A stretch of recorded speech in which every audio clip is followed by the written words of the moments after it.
Director of the Centers for Disease Control and Prevention concerned this morning about another surge in coronavirus cases across the country. Dr. Rochelle Walensky says she feels a, quote, sense of impending doom after seeing a 10% rise in coronavirus cases over the last week.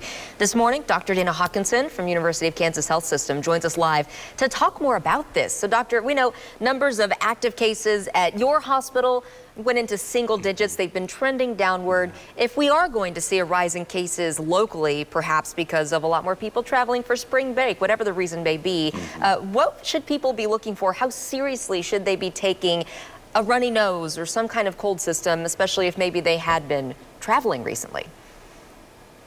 Yeah, I think we're always concerned that another surge is ahead of us. Just because we know the virus is one step ahead, we know about the variants. We've seen what's happened in Europe and some of our other fellow states in the Union that have had surges in cases and hospitalizations. It's difficult time now, although we really don't have influenza and we're moving out of that season, we are moving into allergy season, just like you said. It can be difficult because some of the symptoms can be the same. Cough or rhinorrhea, which is runny nose, can occur in both of those. But with the infection, you're going to have fever, which you wouldn't have with allergy.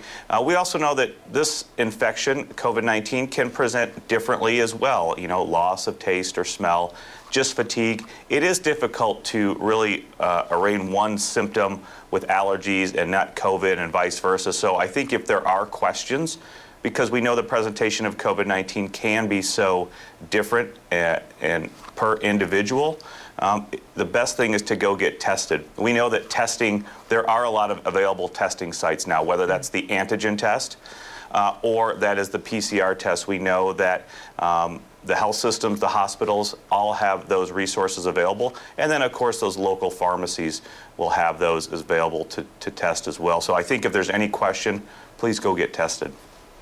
So, Doctor, let's talk about testing a little bit more, because it seems like it wasn't that long ago we talked about that on a regular basis because there was not enough testing to go around. November and December, especially when people were trying to get ready for the holiday season, more people trying to make sure they did not have the virus, so much testing going on. Now testing numbers we're hearing are way down across the area. Now that allergy season is here and people are getting vaccinated, how does someone decide, okay, should I go get a test? Is a runny nose, some of the symptoms you just described, enough to go get a test right now? What's the reason someone should go and be tested?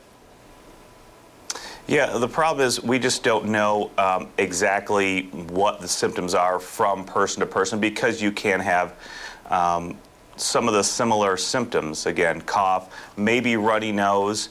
We also know there are other cough and cold viruses going around, so that makes it even more difficult. But again, I think if there's any question, just to your point, we know that testing is down. So we know that around the city, there probably is that capacity to go ahead and test. We have those available sites. Just in this time, it is so difficult because we know that I think as a community, as a KC metro area, we are doing very well with the number of cases. Our testing is down a little bit, but not as much as in some other communities. But we do have that capacity, and we do have the capacity for hospitalization. But what we really want to do is, if you do have it or you think you have it, get tested so that we can continue to stop the spread, so we don't see those surges like we are seeing in Michigan right now. The surges like we also seeing in countries in Europe also. So I think if there is a question, just please go get tested. It is difficult because some people present with different allergy symptoms as well. These may feel like your normal allergy symptoms, and if they don't get better with your normal treatment, then I think it's a time to go get tested.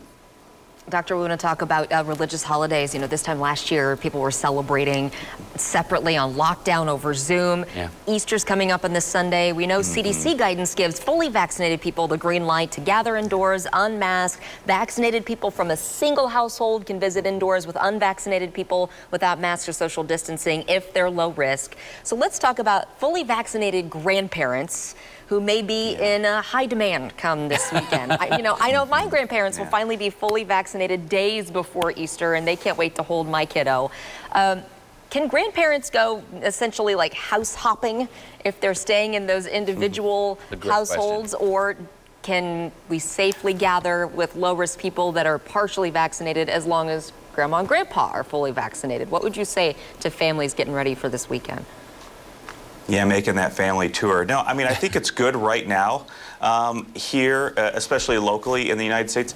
Locally, we're able to go to service and go to church, and there are protocols in place for doing that safely, whether it's actually in a building or doing it in a car. If we're talking about, especially like you said, high in-demand grandparents making the rounds to see families, you know, the CDC offers guidance for fully vaccinated people to meet with a household that is not fully vaccinated. That includes the children. And you can do that unmasked.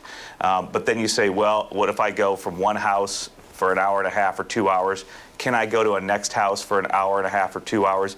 You are still increasing your risk that you will have exposure to that virus. And what we've seen is the vaccinations that we're using do significantly improve your risk of hospitalization, improve that risk of going to the ICU and death, obviously.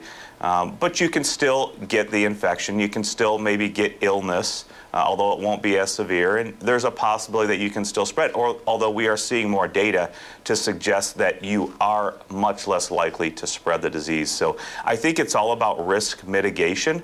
And remember, you know, one single household moving to another single household is a lot better than meeting in a large group of several households together. It is, okay. If there is any question, if there is any question, you know, you can still try to do things outdoors if it's not too cold, and we heard some freezing temperatures later this week.